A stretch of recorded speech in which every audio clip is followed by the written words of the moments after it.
Today on PhotowalksTV, you are going to see one of the most underrated photo opportunities in all of Los Angeles County. Welcome to Naples. There was a great comment on a recent PhotoWalks episode. Basically, the viewer said, why spend thousands of dollars to explore Europe when there's so many great things to see in our own backyard? Well, I couldn't agree with you more. I do love Paris, but I also love Los Angeles and all over America, as you've seen on PhotowalksTV. Right now, we are a stone's throw from downtown Los Angeles in an area that just does not get press, that you'll never see about in any of the guidebooks. I love to take you to out of the way, under the radar places, and right now we are in Naples, California. It's a little section of Long Beach that has been made to resemble Venice, Italy. We've got the canals, we've got the beautiful homes, we've got gondolas. We're going to show you all about Naples today on this episode of PhotoWalks. I'm going to introduce you to a local photographer who's going to walk us around, and I've got some other surprises for you as well. But before we get started, please do me a favor. Please click like, share, subscribe, all those good things. Please let me know what you think of Naples in the comments. It really helps with the YouTube algorithm. And with that out of the way, let's go photo walking. Alrighty, so you live here in Naples Island. You're a local photographer. You get to enjoy this and take pictures everywhere. I believe you said before we started recording, we were in front of the most photographed place on Naples Island. I would say that is true. Yes, this fountain is actually from Italy. They brought it here, I believe, in the 70s.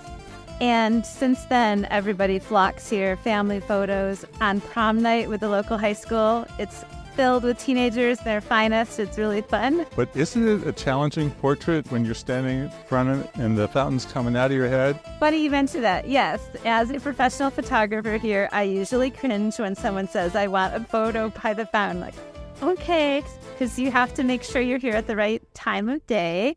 Couple angles, like you just have to be very, very careful about how you're doing it. But, you know, in the end, if the client's happy and they have a sort of beautiful fountain, we're happy too. But there's more to Naples than just the fountain. You've got your canals. Do you have a favorite canal you'd like to show us? I do. It's actually one big circle canal that goes around the entire island.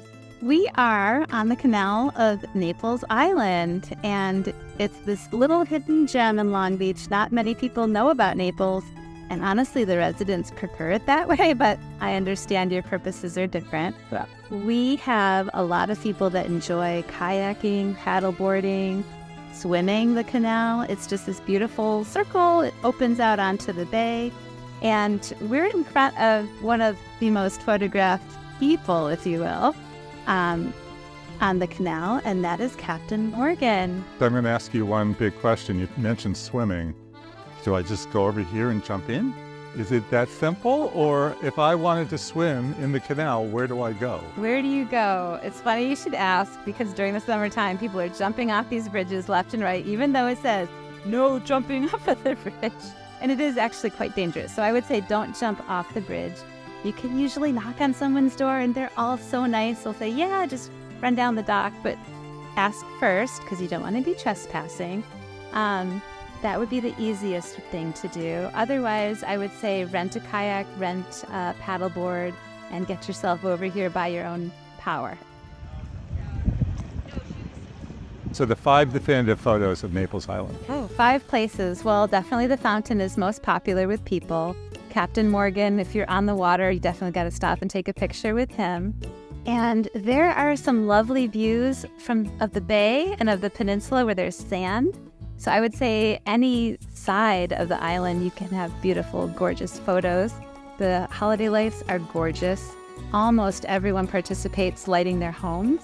So if you're looking for magical lights, reflection on water, twilight time during the holidays is definitely the best time.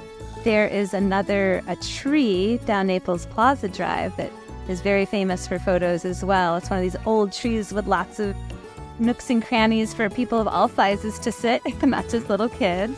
Something tells me a gondola would be number 6, going on the ride. Well, yes, I'm sure the gondoliers would tell you that was number 1. Yeah. Yeah, and I think if you're fortunate enough to be on the water, those are definitely the best views. From the canals, we took a little walk so that Lana could show us some more of her favorite photo spots in Naples. As I mentioned, they're really nice places to sit, relax, enjoy the view, but also great for posing. I mean, you could do so much just with this bench. Okay, we're putting you to work. Pose me.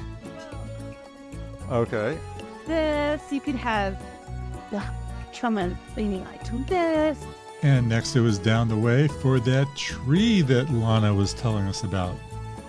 She showed me how families can climb all in and around the tree and make for a great photo on a beautiful day in Naples. From the tree, Lana went back home and to work while we continued exploring the area and meet up with the man who put the gondola on the Long Beach map, Michael O'Toole. But first, a quick answer to a question that I'm sure you've had about Naples. So what about that other Italian-themed place of Los Angeles that everybody goes to? Millions of people go to every year, Venice Beach, the Venice Canals. Well, yeah, you got those as well. Few differences. They got a lot of crime issues up in Venice, not so much here. And secondly, boats, paddle boarders, jumping in the water, those are things you can't do in the Venice Canal. So it really makes this place a lot of fun to visit. You're not going to find a gondolier in the Venice Canals. You will in Naples. Started as a business project up at USC. I grew up here in Naples and I knew the history of the island, being that it was kind of conceptualized and built back in the early 1900s, and they designed it to be a Venetian-style neighborhood. And they brought in, they built in canals and bridges and actually gondolas back in 1903 through 1906.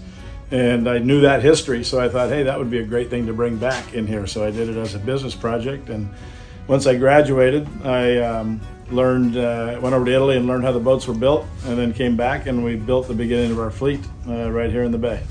And let's face it, you come to Naples with a camera in your hand, what better way to call it a day than taking a gondola ride down the canal, courtesy of our gondolier. There are 3 islands in Naples. There's the outer island, the middle island, and Treasure Island, which is way down there. And in between those islands are the enchanted canals of Naples.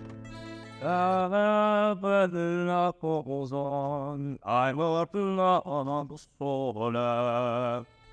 was a photographer.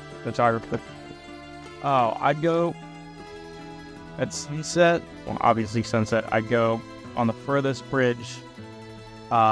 We're gonna get to the Naples Canal here, which is this big straight canal that kind of leads straight to the sunset. So you pick the right time, especially if it's the right time of year. The sun pretty much goes down like right in that canal, so you can be clear on the other end of the canal, still see the sunset and the water coming up towards it. That's a good shot right there. The gondola getaway cruises start at $120 for 2 people, and your ride will last about an hour, which is a lot longer than you would get in Venice, Italy. Meanwhile, one quick note before we go. You know, I get questions all the time. Jeff, how exactly do you make a travel PhotowalksTV episode on a mobile phone? Good news, folks. Stay tuned because we just shot a behind-the-scenes companion to our Naples episode, and I'll tell you all my secrets coming right up.